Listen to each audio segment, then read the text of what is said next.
As gravações de Godzilla e Kong Supernova seguem rolando e agora surgiu uma nova imagem que pode ter confirmado qual será o grande vilão desse próximo filme. Existe uma certa empolgação por parte dos fãs a respeito da chegada do Space Godzilla ao Monsterverse da Legendary, justamente pelo subtítulo Supernova ser uma referência ao espaço. Mas aí que tá, aparentemente esse não vai ser o caso e o motivo tem a ver com a Toho estar fazendo jogo duro na hora de liberar os seus kaijus. Então, pra você que estava torcendo pela aparição do Destroyer ou do próprio Space Godzilla, é bom já ir deixando as expectativas lá embaixo, porque isso dificilmente vai acontecer. Mas ó, calma aí, não precisa ficar triste não. Afinal, nesse vídeo de hoje eu vou te falar sobre um outro titã bem interessante que pode estar chegando em Godzilla e Kong Supernova. A parte mais legal é que esse vilão ficou bem perto de aparecer em outros filmes do Godzilla há quase 30 anos atrás. Será que você já tem uma ideia de qual titã eu tô falando? Se sim, dá logo uma comentada aqui embaixo, porque eu quero muito ver se você vai acertar. Enquanto isso, aproveita também e deixa seu like e se inscreve aqui no canal se por acaso essa for sua primeira vez aqui. Eu sou Eric Brelais e vamos junto para mais um vídeo.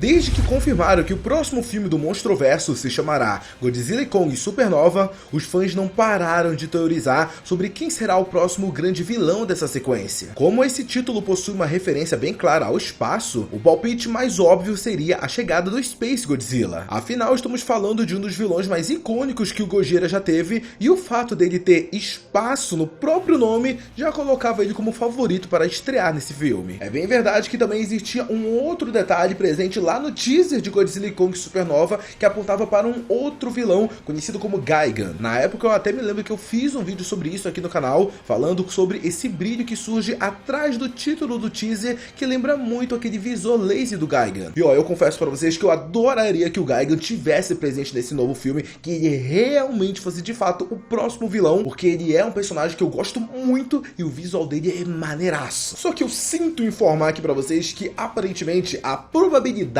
dessas coisas virem acontecerem, da gente ter titãs da Toho voltando a aparecer dentro do Monsterverse, são muito baixas. Parece que em Godzilla e Kong Supernova nós não teremos o Gigan, nem o Space Godzilla e muito menos o Destroyer, como tinha uma galera teorizando. E o motivo disso é justamente a questão contratual envolvendo a Toho, que é detentora dos direitos de todos esses kaijus e, é claro, do próprio Godzilla. Algumas fontes têm soltado que essa parceria entre a Toho e a Legendary, ela não tá tão amigável assim não. Mas ó, calma, isso não quer dizer que a Toho tá pé da vida com o Monsterverse e quer tirar o Godzilla dentro desse universo. Não, nada disso. Mas parece que de uns tempos pra cá, a Toho começou a pedir muito mais dinheiro para liberar os seus kaijus clássicos, o que tem obrigado a Legendary a inserir alguns titãs originais dos seus filmes. Uma boa prova disso foi o recente The Nyimpari, onde tivemos a aparição do Scar King, da Shimu e do filho adotivo do Kong, o pequeno Suko. Isso sem falar que existia um outro titã conhecido como Fósfera, que estaria em The Nyimpari e que seria um titã completamente novo.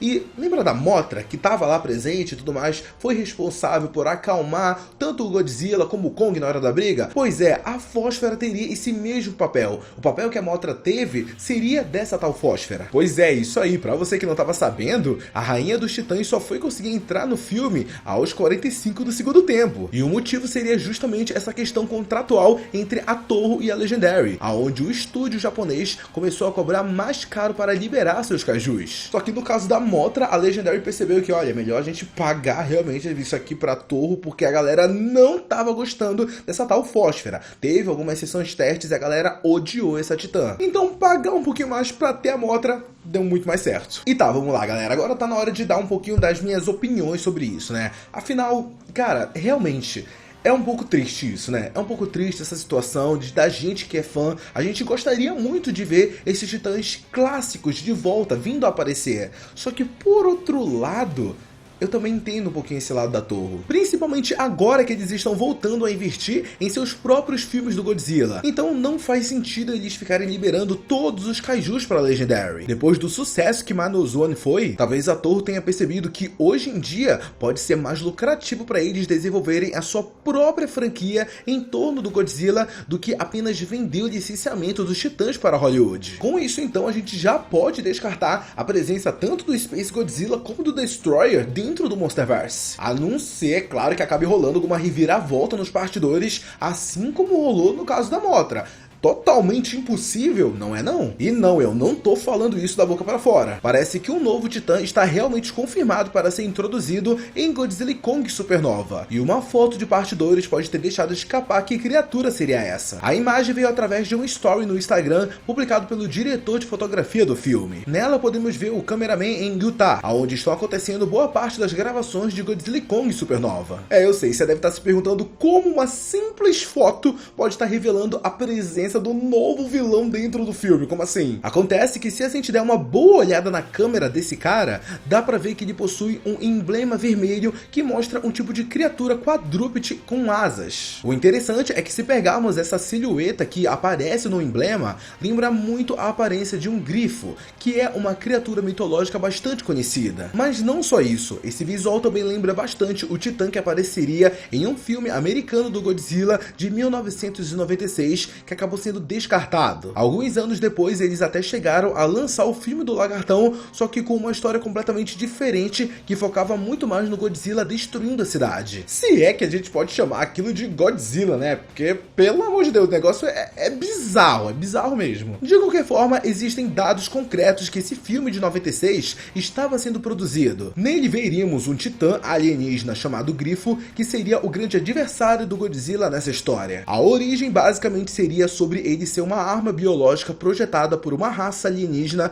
enviada para exterminar toda a vida na Terra e assim tomar o planeta. Grifo chegaria através de um meteoro e usaria o material genético de outros animais para alcançar sua forma final. Forma essa que foi desenvolvida pelo lendário artista de efeitos especiais Stan Winston. E pra você que não tá ligado, esse cara, ele só ganhou, né, alguns Oscars pelo seu trabalho em Aliens, Exterminador do Futuro 2 e também Jurassic Park. Já nesse filme descartado do Godzilla, ele desenvolveu a aparência do Grifo como uma criatura de asas em um corpo de puma, tendo garras enormes na parte da frente e um casco afiado no lugar dos pés. Outro detalhe interessante sobre esse titã é que no roteiro desse filme de 1996, ele chegaria na Terra através de um meteorito caído em Utah, ou seja, o mesmo lugar onde nesse exato momento tá rolando as gravações de Godzilla Kong Supernova. Lugar esse aonde essa foto que eu mostrei pra vocês foi tirada. Então, juntando as peças, eu diria que existe uma grande possibilidade da gente ver o Grifo aparecendo como um vilão em Godzilla Kong Supernova. Se não for o grande vilão do filme, pelo menos ele vai ser um dos adversários que os nossos titãs, o Godzilla e o Kong, vão enfrentar. E talvez nem só o Godzilla e o Kong, mas também até a própria Shimo. Afinal, se colocarmos esse design descartado do Grifo lado a lado com a titã que vimos em The New Empire, dá pra ver que eles também são bem parecidos. A grande diferença fica justamente nas asas desse grifo gigante, mas mesmo assim eu acho que a cena deles dois lutando ficaria muito legal. Tudo bem que é bem verdade que ainda tá muito cedo para ter qualquer conclusão a respeito do filme. Atualmente o Godzilla Kong Supernova ainda está sendo filmado, então tudo que temos são apenas algumas fotos e vídeos de partidores. Tem até um vazamento bem interessante que eu vi recentemente, onde mostrava pessoas correndo enquanto uns carros pretos com sirene passavam lado a lado. Para mim esse poderia ser o momento em que esse tal meteorito acaba caindo na cidade e o novo titã aparece pela primeira vez. É claro que isso é só um chute, tá bom? Afinal a gente ainda não sabe exatamente qual vai ser a história que vai ser passada dentro desse filme. Tá, mas agora eu quero saber a opinião de vocês sobre tudo isso. E aí, gostou de saber quem pode ser a próxima grande ameaça de Godzilla Kong Supernova? Você acha que vale mais a pena ser esse grifo ou qualquer outro titã original, ou compensa mais pra Legendary, né, molhar um pouquinho a mão da Toho, colocar dinheiro na mesa e pegar alguns titãs originais lá da Toho? Deixa suas opiniões e suas teorias sobre o filme aqui nos comentários que eu quero muito saber. Muito obrigado a você que assistiu esse vídeo até aqui. Não sai dele antes de deixar seu like e se inscrever no canal. Um beijo, abraço e até a próxima. Tchau!